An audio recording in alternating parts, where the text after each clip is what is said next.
How are you? I'm good, Mackenzie. How are you? I'm good. It's nice to finally talk to you. To you as well. I'm glad you could finally be here. Yeah, me too. Scheduling has been such a nutty thing through all of Yeah, this. definitely. So, how about you tell me a little bit about yourself? Voiceover wise, I've been doing voiceover for, the past decade. I started out when I was in college. It was something that I kind of just fell into. I went to school to become a movie director and fell in love with radio. And that took me in a whole other direction. And to the point that my college asked me to be the official voice for the campus radio station, which I still do today. It's my favorite gig that I get to do so far. Keeps me connected to my roots. Like, that's what I really love about it. Nice. So, what school did you go to? West Texas A&M University in Little Bitty Canyon, Texas, but they have such an excellent mass media and communications program. Like right now I'm getting my master's and that's the goal, is that they'll take me back to be a professor at some point.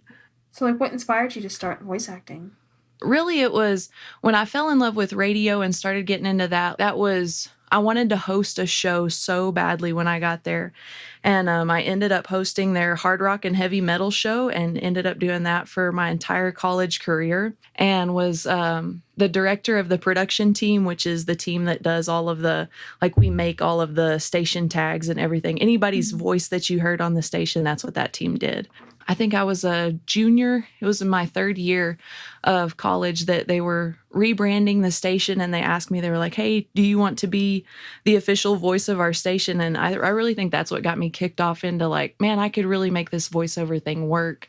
And so ever since then, I've been working for other radio stations in the area, and I've done some TV shows and all kinds of other random little things. And so I've slowly been branching out into other areas of voiceover. Mm-hmm. Yeah, I was going to ask you what your first voice acting job was, and would it be that one at your school?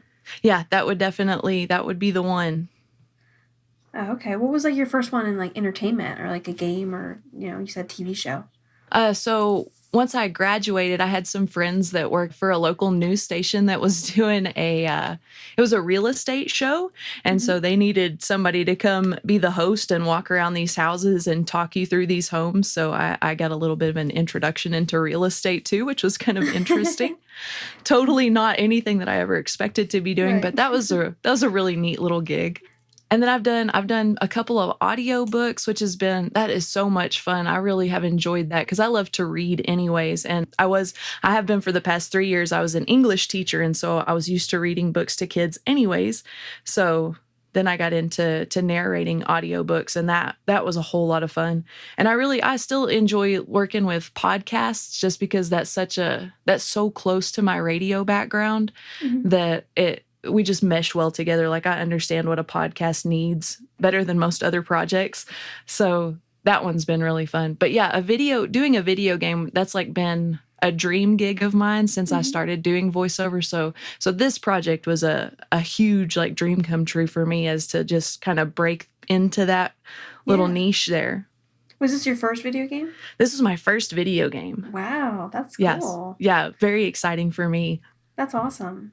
Did you have like an obstacle in your voice acting career that like almost made you give up or like made you doubt yourself? Oh, sure. All the time still I have a lot of obstacles that I have to overcome. Like, equipment is one of the biggest things. Like, my husband always tells me, he's like, "You've got to spend money to make money." And I have such a Yeah. hard time doing that. So getting equipment together, actual like good quality equipment, like that's something that's just I have to bump up against and get over myself and actually spend the money to do it, which still a struggle. Otherwise, it's just been like, voiceover is such a hard gig to get into anyways, and there are so many fish in the sea out there, and I've always believed in voiceover. The right people have to hear your voice in order to Mhm. make a project work.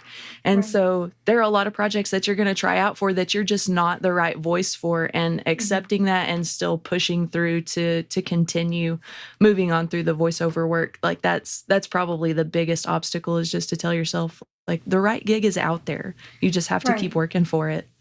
Yeah, like it's important to not take every rejection like personally. Is that what you mean? Yes. Yeah, Yes. And I definitely. think, yeah, especially like any kind of acting or entertainment, anything, that's something that you Hmm. really have to take to heart and be like, they're not rejecting you as a person. It's just Right. you're not the right fit for the job. Right. Exactly. I think that's a really good attitude to have too. I think everybody could benefit from that kind of attitude, honestly. Oh, for sure. Yeah, in Yeah. anything. Hmm. Do you have somebody who really inspires you, like in the entertainment industry, or like who made you want to start doing this? I think like the person that always comes back to mind when somebody asks like, "Well, who's a voice actor that you look up to?" I Hmm. always think back to E.G. Daily. Like I grew up watching cartoons and Hmm. she was the voice of so many characters of shows that I absolutely loved. And when I finally found out, like I remember watching it was like a Nickelodeon Kids Choice Awards or something and she got an award and I was like, "That's the person who does that. Oh my god, I want to do that." Yeah. And she still does so much cool stuff. Yeah, I just really admire her. Like she's so versatile and she's got such a quirky, weird voice, but like her attitude Hmm. is always so great when you listen to any interviews from her. So yeah, E.G. Daily Yeah. for sure. She's a huge influence. What's your favorite cartoon? Oh, right now, man, I don't know. Because there's so I recently became a mom, so Hmm. cartoons have taken on a whole other realm for me right Yeah. now. So, Paw Patrol's really cool. I like Paw Patrol. Those cats are neat. And Dougie, that stuff's pretty cool. Okay. Do you have like a favorite video game? Oh, I totally do. I love video games. So I have a really hard time choosing between BioShock and the Skyrim series. Like I really love the Elder Scrolls. That's so much fun. I love how you can just go and be your own character and you don't even have to follow the main storyline and you can just go do side quests all day long Right. if you want to. Like it's so easy to Yeah. get lost in those games. I absolutely love that. It's so nice to hear you say BioShock because like I ask people that question all the time and they never say BioShock and I Oh love no, BioShock. yeah, Oh my that god. was a video game that like really made me fall in love with video games. I was Yeah. like, man, these can be so much more than Mario and Pac-Man and Hmm. stuff like that. So Did you ever play Infinite? yes, that's probably my favorite one. That's my favorite too. Yeah. I I love it. think Okay. I just love the imagery in that and the music and Yeah, everything. It's just such a good story. it is. I should stop talking about it now because I'm gonna go on a rant about it if I keep talking about We could nerd out on that all day if you wanted to. it. So how about let's talk about Where the Stars Brought Us, since that is what you're a part of, which is Yes. awesome. How'd you find out about it? So I found out about this project on Upwork. I've not been on Upwork for very long at all, but that was Mhm. the first video game that came across there and I was like, "Oh my god, I have to try out for that." Like if I Yeah. could nail that, man, that would be the stuff right there. Yeah. Were you like excited that you got it, or were you expecting it? I was so stoked that I got it because I tried out for several different characters. Hmm. And so when everybody was like, "Yeah, you can do this," and I was like, "Hey, as long as I'm a part of it, I don't care what I have to do. If I got 2 lines, that's fine." Well, I think you make a perfect Sun Young, honestly. I mean, I Oh, think you thank sound you. great. Is she your favorite character, or do you have a different favorite character? I grew to love Sun Young. I really Hmm. I really think my favorite character though from the whole thing is Queen Misa. Like she is just a Okay. boss bitch and I love that about her. She's a little crazy, but I Oh really yeah. do. Especially like and that was one of the first characters that I tried out for and I loved her character so much because she Hmm. was such a protective mother figure and I Hmm. think that that's something that we can kind of lose sight of Right. when going through the whole storyline but you think like she's really doing all of this because of the intense love that she has for her daughter or at least Hmm. that's kind of what I interpreted from it and I really Right. thought that that was such an interesting way that love that intense could take you to such crazy extremes. I mean, she's a psycho, but like also you kind of like you can empathize with her, in Yeah, some for ways. sure. Is there a favorite moment that you have, like either with Sun or maybe not? I don't know if you read the whole script or not, like without your Yes. line. Oh, okay. Wow. Yeah, I really and it's a weird moment in the story, but it really is my favorite. I love the moment in the story when Nam finally comes back and they're in the hospital and Hmm. her and Rio finally have that confrontation where Yeah. Rio's got all that built up like I have done all of this for you and Hmm. Nam's kind of like I'm going to go live my own life and Right. thanks for doing all this for me but Yeah. I'm still my own person. And I have siblings, and especially me and my younger sister, like we've had a lot of moments like that we just have to be Mhm. really brutally honest with each other. And sometimes, most of the time, we don't always agree. And I just think I love that superhuman element of that. It's funny because, like, I'm asking everybody that question, like, do you have a favorite moment? All of the actors and actresses and stuff, and they've all said that moment. I thought that was really Oh, funny. that's awesome. Yeah, and it's so flattering to me. I'm like, oh my god, Yeah. thanks. You did an excellent job writing that. Yeah. It's Thank so you. human. I love that. Yeah, and they each have like different reasons for liking it, and I just think it's really cool. And everyone was so great in acting with that scene too. And I was also going to ask you, what is the most difficult scene to act? I don't know if you would say it's that one, because I know you do have lines in that scene. I really think like I think the most difficult one for me playing Sun Young was that initial moment after Nam has been lost, and like just Mhm. trying to really get her emotions across, because like I've having a daughter now, I can Mhm. only imagine what it would be like to lose her. That's such a devastating thing, but Sun Young is such a composed person, and she's so logical, which I get cuz I'm kind of that way too. Mhm. But that trying to find that balance of, oh my god, my child is lost, and yet like there's got to be some logical explanation for that. There's steps that we need to take. We can get through this. So I think that initial scene when they go to Takeshi and try to figure out Mhm. what is going on. Yeah, because at that point she hasn't really like lost herself yet. She's still just trying to get all the answers and figure out how to get her back. Like, she's not totally fallen down that rabbit hole yet of losing Yeah, this herself. could happen. Yeah. And like, is there a moment that resonated with you? I don't know if that would be one, but was there something that you related to in any time? That one for sure that just brought me back to like the moment in my life that I had to keep going back to. And that scene was when I was young. My sister and I went to a carnival, and she ran off, and we couldn't find her. Like my dad couldn't find her, Oh I couldn't man. find her. It was terrifying, and she Yeah. was old enough that she knew better. Mhm. Gosh, I think we were in our early teens probably. Mhm. And so, our minds are going crazy trying to figure out what was going on. And this Right. was the time before everybody had cell phones, so there was no getting a hold of her. So I kept going back to that, just that moment of terror and Right. panic, and still trying to be like, I have to keep a cool head if I'm going to find this kid, Mhm. or there's no telling Yeah. what could happen. Well, that's what makes you such a good actress. You can go back, take real emotions, and put them into this character that doesn't exist, and make her seem like she does exist. And I Yeah. think that that's really cool. And to be able to go back to painful moments like that and stuff to use them in a professional manner, it just seems very difficult to me. Well, hey, you're a writer, so you have to do that all the time. But I can like Yeah. cry while I'm writing and not be Right. composed, and you can. I have to cry before I come into the Right, booth and then get it all exactly. out. Yeah. Was there a moment that really shocked you? I think what really shocked me, and I don't know why it did, because I should have seen it coming, Mm. was Nom's reaction to everything. Like once she was finally found, and she was like, "Hey, I'm gonna go do my own thing and live my own life." Like Right. her nonchalant attitude about that whole thing was that really shocked me. And like I said, I don't know why it did. Like that's totally in her character. Mhm. And reading through it, I was like, I should have seen that coming, but I totally didn't. Right. Yeah. I mean, it was like wishful thinking. Maybe after all of this, she would finally realize, who's important in her life. But no, she's still No, the same totally person. didn't. Yeah.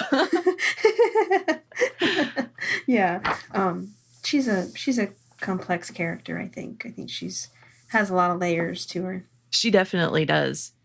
If you could like change one plot point, which one would you pick? And you can be brutally honest. I won't be offended, I promise. Oh man, I don't know if I would change a plot point. Really? Yeah, I really don't know that I would. Like this story flowed so well together, and I really liked everybody's character arc really Mhm. well. Um yeah, there wasn't really, and I love that, especially because this is a video game, like the different choices that you get to make through there. I thought all of those were Mhm. really well thought through. Yeah. And just I kept thinking as I read the script, like how excellent that must be to be able to write it that way. Like, oh, well, I want the story to go this way, or I could, I kind of want it to go this way. Well, let's do Yeah. both and have those Mhm. both like come to fruition instead of at the end trying to pick which one you wanted to be published and used. Like that's such a neat way to go about writing. I think that's Yeah. awesome. Do you have like a favorite ending? Oh, I liked them all because he didn't really nobody really got what they wanted, and I love stories that are like that. But yeah, Actually, the actress for Nam, Marielle, she was saying how if she could change one thing, she would make it so Rio would get everything that he wanted at the end. But you're saying you're glad that he didn't get everything that yeah, he I wanted. love those kind of stories. I don't know why. Yeah, but those are the best when Yeah, nobody really gets what they want. right. Because Because it's that's so like realistic. life. Yeah, that's so Yeah. like life. I mean, it would have been nice. It's almost like that dream he had, you know.